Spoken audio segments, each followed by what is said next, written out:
હું ભડકાવવા માટે નથી કહેતો, આમને આમ દેશ ગુલામ થયો હતો ને, આમને આમ ગુલામ થયો હતો. આ ગુલામી તરફ દેશ આગળ વધી રહ્યો છે. મને કહેવામાં જરાય વાંધો નથી. આ કંપનીઓને કરોડો લાખો એકર જમીનો અહીં આપી દીધી છે.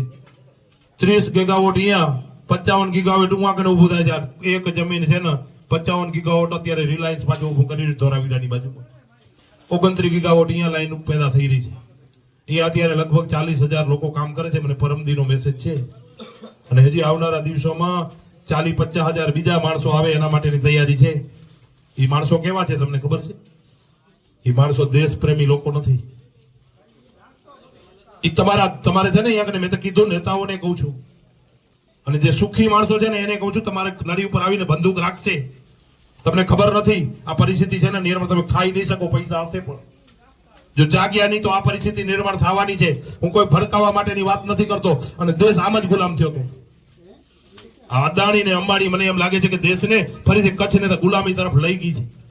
10 વર્ષ પછી મારી વાત યાદ રાખજો બરાબર. 10 વર્ષ પછી આ જિલ્લાની અંદર પગ નહીં રાખી શકે, બેન દીકરી બહાર નહીં નીકળી શકે એવી પરિસ્થિતિ છે ને નિર્માણ મિત્રો થઈ જવાની છે. જો જાગ્યા નહીં તો આ પરિસ્થિતિ નિર્માણ થશે.